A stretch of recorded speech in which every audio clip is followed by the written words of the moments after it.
Hello dear students, ಈ ವಿಡಿಯೋದಲ್ಲಿ ನಾವು ಮಾನಸಿಕ ಸಾಮರ್ಥ್ಯದ ಪ್ರಶ್ನೆಗಳು, ಇದರಲ್ಲಿ ರಕ್ತ ಸಂಬಂಧ ಅಂತ ಏನು ಹೇಳ್ತೀವಿ, ರಿಲೇಷನ್ಶಿಪ್ ಅಂತ ಏನು ಹೇಳ್ತೀವಿ, ಬ್ಲಡ್ ರಿಲೇಷನ್ ಅಂತ, ರಕ್ತ ಸಂಬಂಧ, ಅದಕ್ಕೆ ಸಂಬಂಧಪಟ್ಟಂಥ ಪ್ರಶ್ನೆಗಳನ್ನು ನಾವು ಸಾಲ್ವ್ ಮಾಡೋಣ ಮತ್ತು ಅರ್ಥ ಮಾಡ್ಕೊಳ್ಳೋಣ. ಓಕೆನಾ?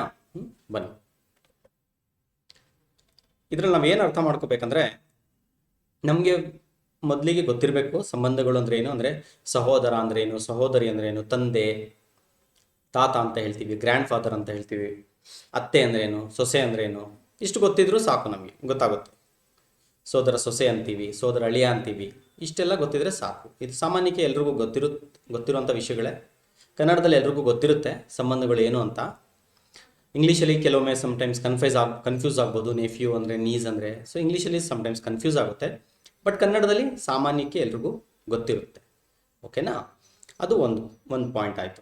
ಇನ್ನೊಂದು ಪಾಯಿಂಟ್ ಏನಂದರೆ, ನಾವು ಈ ಪ್ರಶ್ನೆಗಳನ್ನು ಸಾಲ್ವ್ ಮಾಡಬೇಕಾದ್ರೆ ನೀಟಾಗಿ ನಾವು ಬರ್ಕೋಬೇಕು, ಒಂಥರ ಫ್ಲೋ ಚಾರ್ಟ್ ಥರ ಬರ್ಕೊತೀವಿ. ನಾವು ಹೇಗೆ ಬರ್ಕೋಬೇಕು ಅನ್ನೋದಕ್ಕೆ ನಾನು ನಿಮಗೆ ಸ್ಕ್ರೀನ್ ಮೇಲೆ ತೋರಿಸ್ತಾ ಇದ್ದೀನಿ ನೋಡಿ.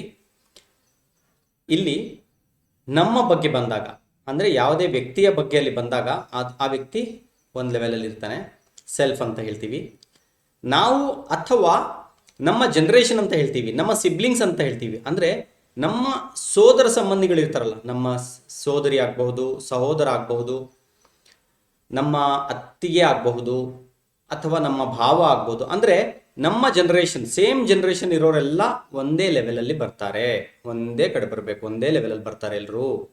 ಓಕೆನಾ? ನಾನು ನನ್ನ ಸಹೋದರ ಅಂದರೆ ನಾನು ನನ್ನ ಸಹೋದರ ಒಂದೇ ಕಡೆ ಬರ್ಕೊತೀನಿ. ಗೊತ್ತಾಯ್ತಾ?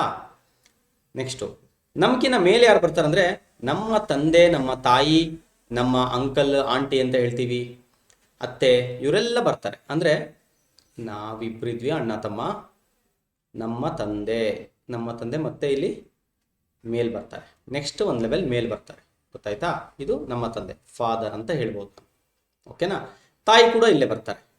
ಆಮೇಲೆ ನೀವು ಇನ್ನೊಂದು ಅಬ್ಸರ್ವ್ ಮಾಡಿ, ಇಲ್ಲಿ ನಾವು ಮೇಲ್ಗೆ ಒಂದು ಶೇಪ್ ಕೊಟ್ಕೋಬೇಕು, ಫೀಮೇಲ್ ಬರಿಬೇಕಾದ್ರೆ ಇನ್ನು ಬೇರೆ ಶೇಪಲ್ಲಿ ಬರಿಬೇಕು. ಸೊ ನಾನು ಏನು ಮಾಡಿದ್ದೀನಿ, ಇಲ್ಲಿ ಮೇಲ್ ಅಂತ ಬಂದಾಗ, ಅಂದರೆ ಗಂಡು ಅಂತ ಬಂದರೆ ಇಲ್ಲಿ ಆ ಹೆಸರುಗಳನ್ನು ಒಂದು ಚೌಕ ಬರ್ಕೊತಾ ಇದ್ದೀನಿ, ಅಂದರೆ ಸ್ಕ್ವೇರ್ ಬರ್ಕೊತಾ ಇದ್ದೀನಿ. ಹೆಣ್ಣು ಅಂತ ಬಂದಾಗ ಸರ್ಕಲ್ ಥರ ಬರ್ಕೊತಾ ಇದ್ದೀನಿ. ಇದು ನನಗೆ ಈಸಿಯಾಗಿ ಅರ್ಥ ಆಗಲಿ ಅಂತ ಡಯಾಗ್ರಾಮ್ ಮಾಡಿದಾಗ ಬೇಗ ನಮ್ಗೆ ಅರ್ಥ ಆಗುತ್ತೆ, ಇದು ಯಾರು ಗಂಡ ಹೆಣ್ಣ ಅಂತ ಬೇಗ ಅರ್ಥ ಆಗುತ್ತೆ ನೋಡಿದ ತಕ್ಷಣ. ಹಾಗಾಗಿ ನಿಮಗೆ ಯಾವುದು ಅನುಕೂಲನೋ ನೀವು ಯಾವ ಶೇಪ್ ಬೇಕಿದ್ರೂ ಕೂಡ ನೀವು ಬರ್ಕೋಬಹುದು, ಇದೇ ಬರ್ಕೋಬೇಕಂತ ಏನಿಲ್ಲ. ನಾನೇನು ಮಾಡ್ತಾ ಇದ್ದೀನಿ, ನಾನು ಚೌಕ ಮತ್ತು ಒಂದು ಸರ್ಕಲ್ನ ಬರ್ಕೊತಾ ಇದ್ದೀನಿ. ಇದರಿಂದ ನನಗೆ ಸುಲಭವಾಗಿ ಗೊತ್ತಾಗ್ಬಿಡುತ್ತೆ ಎಮ್ ಅಂದರೆ ಯಾರು, ಇದು ಯಾರು ಎಲ್ಲ ಈಸಿಯಾಗಿ ಅರ್ಥ ಆಗುತ್ತೆ. ಓಕೆನಾ? ಇದು ಒಂದು ಪಾಯಿಂಟ್ ಆಯ್ತು. ಮತ್ತೆ ನೆಕ್ಸ್ಟು, ತಂದೆಗಿನ್ನ ಮೇಲ್ಗಡೆ ಇನ್ಯಾರು ಬರ್ತಾರೆ, ತಾತ ಅಜ್ಜಿ ಇವರೆಲ್ಲ ಬರ್ತಾರಲ್ವಾ. ಸೊ ತಂದೆಗಿನ ಮೇಲೆ ತಾತ ಬರ್ತಾರೆ, ಇಲ್ಲಿ ತಾಯಿಗಿನ ಮೇಲೆ ತಾತ ಬರ್ತಾರೆ ಅಲ್ವಾ. ಗ್ರ್ಯಾಂಡ್ ಫಾದರ್ ಅಂತ ಹೇಳ್ತೀವಿ, ಇಂಗ್ಲೀಷಲ್ಲಿ ಗ್ರ್ಯಾಂಡ್ ಮದರ್ ಅಂತ ಹೇಳ್ತೀವಿ. Maternal grand father, maternal grand mother. ನೋಡಿ, ಗ್ರ್ಯಾಂಡ್ ಫಾದರ್ ಗ್ರ್ಯಾಂಡ್ ಮದರ್ ಅಂದರೆ ತಾತ ಮತ್ತು ಅಜ್ಜಿ ಅಂತ ಅರ್ಥ. ಅದೇ ಮೆಟರ್ನಲ್ ಅಂದರೆ ಇದು ತಾಯಿ ಕಡೆಯವರು ಅಂತ ಅರ್ಥ. ಮೆಟರ್ನಲ್ ಅಂದರೆ ತಾಯಿ ಕಡೆಯವರು, ಪೆಟರ್ನಲ್ ಅಂದರೆ ತಂದೆ ಕಡೆಯವರು ಬರ್ತಾರೆ. ಓಕೆನಾ? ಸೊ ಇಲ್ಲಿ ತಾತ ಅಜ್ಜಿ ಎಲ್ಲ ಬರ್ತಾರೆ, ಇಲ್ಲಿ ಗ್ರ್ಯಾಂಡ್ ಫಾದರ್ ಬರ್ತಾರೆ, ಗ್ರ್ಯಾಂಡ್ ಫಾದರ್. ಮತ್ತೆ ನಾನು ಸ್ಕ್ವೇರ್ ಹಾಕೊತೀನಿ, GM ಗ್ರ್ಯಾಂಡ್ ಮದರ್, ಸರ್ಕಲ್ ಹಾಕೊತೀನಿ. ಓಕೆನಾ?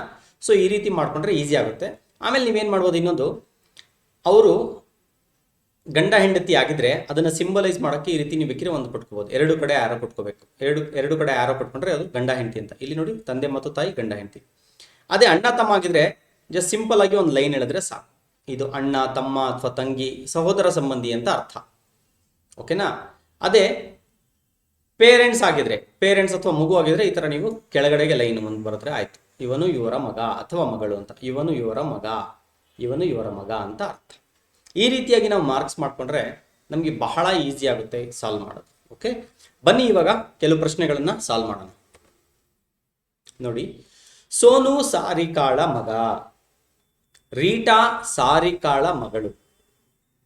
ಸಾರಿಕಾ ರಾಜುವಿನ ಸೋದರಿಯಾದರೆ ರೀಟಾ ರಾಜುವಿನ ಸಂಬಂಧಿ ಹೇಗೆ ಅಂತ ಆ್ಯಕ್ಚುಲಿ. ಓಕೆನಾ? ಈಗ ಬನ್ನಿ ಒಂದು ಬೈ ಒಂದು ಅರ್ಥ ಮಾಡ್ಕೊಂಡು ಹೋಗೋಣ. ಸೋನು ಸಾರಿಕಾಳ ಮಗ ಅಂತ. ಓಕೆನಾ? ಸೋನು ಅನ್ನೋನು ನೋಡಿ, ಒಂದು ಲೈನಲ್ಲಿ ಸಾರಿಕಾ ಬರ್ತಾರೆ, ಇನ್ನೊಂದು ಲೈನಲ್ಲಿ ಸೋನು ಬರ್ತಾನೆ. ಸೊ ನಾನು ಇಲ್ಲಿ ಏನು ಮಾಡ್ತೀನಿ, ಇಲ್ಲಿ ಇದು ಸಾರಿಕಾ, ಇದು ಸಾರಿಕಾ ಅಲ್ವಾ, ಲೇಡೀಸ್ ನೇಮಲ್ಲೇ ಗೊತ್ತಾಗ್ತಿದೆ ಲೇಡೀಸ್. ಸಾ ಅಂತ ಬರ್ಕೊತೀನಿ, ಓಕೆನಾ. ಸಾರಿಕಾ. ಸೋನು ಸಾರಿಕಾಳ ಮಗ. ಸೊ ಸೋನು ಅನ್ನೋನಿಲ್ಲಿ ಒಂದು ಬಾಕ್ಸ್ ಹಾಕ್ತೀನಿ, ಯಾಕಂದರೆ ಮಗ ಅಂತ ಹೇಳಿದಾರೆ ಆಲ್ರೆಡಿ. ಸೊ ಇಲ್ಲಿ ನಾನು ಸೋ ಅಂತ ಬರ್ಕೊತಾ ಇದ್ದೀನಿ. ಸೊ ಇದು ಇವನು ಸಾರಿಕಾಳ ಮಗ. ಇದು ಒಂದು ಆಯ್ತು. ನೆಕ್ಸ್ಟ್, ರೀಟಾ ಸಾರಿಕಾಳ ಮಗಳು. ನೋಡಿ ಮತ್ತೊಂದು ಕೊಟ್ಟಿದ್ದಾರೆ. ಏನು ಕೊಟ್ಟಿದ್ದಾರೆ? ರೀಟಾ ಅಂತ ಕೊಟ್ಟಿದ್ದಾರೆ, ಸಾರಿಕಾಳ ಮಗಳು ಅಂತ ಕೊಟ್ಟಿದ್ದಾರೆ. ಹಾಗಾಗಿ ನಾನು ಏನು ಮಾಡ್ತಿದ್ದೀನಿ, ಸರ್ಕಲ್ ಬರ್ಕೊತಾ ಇದ್ದೀನಿ, ರೀ ಅಂತ ಬರ್ಕೊತೀನಿ. ರೀ ಅಂದರೆ ರೀಟಾ, ಇವರು ಸಾರಿಕಾಳ ಮಗಳು. ಮತ್ತೆ ಇಲ್ಲಿಂದ ಇನ್ನೊಂದು ಆರೋ ಮಾರ್ಕ್ ಬಂತು, ಓಕೆನಾ. ಕೆಳಗಡೆ ಆರೋ ಮಾರ್ಕ್ ಒಂದು ಹೋಯ್ತು, ಈ ಕಡೆ ಒಂದು ಬಂತು, ಸರಿನಾ. ಇವಾಗ ನೋಡೋಣ ಮತ್ತೆ ಏನಿದೆ. ಸಾರಿಕಾ ರಾಜುವಿನ ಸೋದರಿಯಾದರೆ. ಸಾರಿಕಾ ಅನ್ನೋರು ರಾಜುವಿನ ಸೋದರಿ. ನಾನು ಹೇಳಿದೆ ಸೋದರಿ, ಸೋದರ ಈ ಥರ ಬರ್ಕೊಳ್ಳಿ. ರಾಜು ಅಂದರೆ ನಮಗೆ ಗೊತ್ತು, ಹೆಸರಿಂದನೇ ಗೊತ್ತಾಗುತ್ತೆ ಗಂಡು ಅಂತ. ಸೊ ರಾಜುವಿನ ಸೋದರಿ ಆಯಿತು, ಓಕೆ. ಸೊ ರಾಜುವಿನ ಸೋದರಿಯಾದರೆ ರೀಟಾ ರಾಜುವಿನ ಸಂಬಂಧಿ ಹೇಗೆ ಅಂತ ಕೇಳಿದ್ದಾರೆ. ರೀಟಾ ರಾಜು ಅವ್ರಿಗೆ ಏನಾಗಬೇಕು ಅಂತ ಕೇಳಿದ್ದಾರೆ. ಇಲ್ಲಿಂದ ಇವರು ಏನಾಗಬೇಕು ಅಂತ ಕೇಳಿದ್ದಾರೆ. ನಾವಿಲ್ಲಿ ನೋಡಿದ ತಕ್ಷಣ ಗೊತ್ತಾಗುತ್ತೆ, ರಾಜು ಅವರ ಸೋದರಿಯ ಮಗಳು. ಸೋದರಿಯ ಮಗಳು ಅಂದರೆ ಏನರ್ಥ ಕನ್ನಡದಲ್ಲಿ? ಸೋದರ ಸೊಸೆ ಅಂತ ಅರ್ಥ. ಹಾಗಾಗಿ ನಮಗೆ ಆಪ್ಷನ್ 1 ಸೋದರ ಸೊಸೆ ಸರಿಯಾದ ಉತ್ತರ, ಓಕೆನಾ. ಸೊ ಏನು ಮಾಡಿದ್ವಿ, ನಾನು ಮತ್ತೊಮ್ಮೆ ಹೇಳ್ತೀನಿ ನಿಮಗೆ. ಮೊದಲ ವಾಕ್ಯ, ಸೋನು ಸಾರಿಕಾಳ ಮಗ. ಸೊ ಇಲ್ಲಿ ಸೋನು ಅನ್ನೋನು ಸಾರಿಕಾಳ ಮಗ. ಹಾಗಾಗಿ ಇದು ಮೇಲ್ಗಡೆ ಒಂದು ಲೈನಲ್ಲಿ ಬರುತ್ತೆ, ಇದು ಕೆಳಗಡೆ ಲೈನಲ್ಲಿ ಬರುತ್ತೆ. ಮಗ ಆಗಿರೋದ್ರಿಂದ ಚೌಕ ಹಾಕ್ದೆ. ಸಾರಿಕಾ ಅನ್ನೋರು ಲೇಡೀಸ್, ಹಾಗಾಗಿ ರೌಂಡ್ ಮಾಡಿದೆ. ನೆಕ್ಸ್ಟು, ರೀಟಾ ಸಾರಿಕಾಳ ಮಗಳು. ರೀಟಾ ಅನ್ನೋದು ಮತ್ತೆ ಸರ್ಕಲ್ ಹಾಕ್ತೆ, ಯಾಕಂದರೆ ಲೇಡೀಸ್ ಇವರು, ಸರ್ಕಲ್ ಹಾಕಬೇಕು, ಲೇಡೀಸ್ ಆಗಿದ್ರೆ ರೀಟಾ ಆಯಿತು. ನೆಕ್ಸ್ಟು, ಸಾರಿಕಾ ರಾಜುವಿನ ಸೋದರಿ ಹೇಳಿದ್ದಾರೆ. ಸಾರಿಕಾ ರಾಜುವಿನ ಸೋದರಿ. ರೀಟಾ ರಾಜುವಿನ ಸಂಬಂಧ ಹೇಗೆ? ರೀಟಾ ಅವರು ರಾಜು ಅವರ ಸೋದರಿಯ ಮಗಳು, ಸೋದರ ಸೊಸೆ ಅಂತ ನಾವು ಹೇಳ್ತೀವಿ, ಓಕೆನಾ. ಇದು ಸರಿಯಾದ ಉತ್ತರ. ಬನ್ನಿ ಮುಂದಿನ ಪ್ರಶ್ನೆ ನೋಡಿ. ಒಬ್ಬ ಹುಡುಗಿಯು ಹುಡುಗನನ್ನು ಇವನು ತನ್ನ ಚಿಕ್ಕಪ್ಪನ ತಂದೆಯ ಮಗಳ ಮಗ ಎಂದು ಪರಿಚಯಿಸುತ್ತಾಳೆ. ಹಾಗಾದರೆ ಹುಡುಗನು ಹುಡುಗಿಗೆ ಯಾವ ಸಂಬಂಧಿ ಅಂತ ಕೇಳಿದರೆ ಅಲ್ವಾ. ಹುಡುಗನನ್ನು ಇವನು ತನ್ನ ಚಿಕ್ಕಪ್ಪನ ತಂದೆಯ ಮಗಳ ಮಗ. ಇಲ್ಲೇ ನೋಡಿ ಗೊತ್ತಾಗುತ್ತೆ. ಚಿಕ್ಕಪ್ಪನ ತಂದೆ ಅಂದ್ರೇನು? ಚಿಕ್ಕಪ್ಪನ ತಂದೆ ಅಂದರೆ ತಾತ ಅಲ್ವಾ. ಈಗ ಒಂದು ಕೆಲಸ ಮಾಡೋಣ, 3 ಲೈನ್ ಬರುತ್ತೆ ಇಲ್ಲಿ. ಒಂದು ಹುಡುಗಿಯ ಲೈನು ನೋಡಿ, ಇದು ಹುಡುಗಿಯ ಲೈನ್, ಇದು ಆ ಹುಡುಗಿ ಹೇಳ್ತಾ ಇರೋದು. ಹುಡುಗಿ ಏನು ಹೇಳ್ತಿದ್ರೆ, ಚಿಕ್ಕಪ್ಪ ಅಂದರೆ ತಂದೆ ಅಥವಾ ತಂದೆಯ ತಮ್ಮ ಆಗಿರಬಹುದು, ಅಥವಾ ತಾಯಿ ಕಡೆಯಿಂದನೂ ಚಿಕ್ಕಪ್ಪ ಆಗಕ್ಕೆ ಸಾಧ್ಯ ಇದೆ. ಚಿಕ್ಕಮ್ಮ ಅವರ ಗಂಡನೂ ಆಗಬಹುದು. ಸೊ ಇಲ್ಲಿ ಚಿಕ್ಕಪ್ಪ ಇದ್ದಾರೆ, ಒಟ್ಟಿನಲ್ಲಿ ತಂದೆ ಅಥವಾ ತಾಯಿ ಕಡೆಯಿಂದ ಆಗ್ತಾರೆ ಇವರು. ಯಾವ ಕಡೆಯಿಂದ ಆಗಿದ್ರಿ ಪರವಾಗಿಲ್ಲ, ತೊಂದರೆ ಇಲ್ಲ. ಚಿಕ್ಕಪ್ಪ ತನ್ನ ಚಿಕ್ಕಪ್ಪನ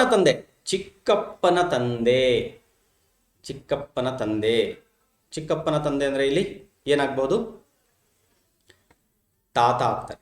ಚಿಕ್ಕಪ್ಪನ ತಂದೆ ಅಂದರೆ ಇಲ್ಲಿ ತಾತ. ಚಿಕ್ಕಪ್ಪನ ತಂದೆಯ ಮಗಳು ತಾತ ಆಗ್ತಾರೆ. ತಾತನ ಮಗಳು ಅಂದರೆ ತಾತನ ಮಗಳು ಆಯ್ತು. ಇಲ್ಲಿ ತಾತನ ಮಗಳು ಏನಾಗ್ಬೋದು? ತಾಯಿ ಆಗಬಹುದು, ಅಥವಾ ಚಿಕ್ಕಮ್ಮನೂ ಆಗ್ಬೋದು. ತಾಯಿನೂ ಆಗಬಹುದು, ಚಿಕ್ಕಮ್ಮನೂ ಆಗಬಹುದು.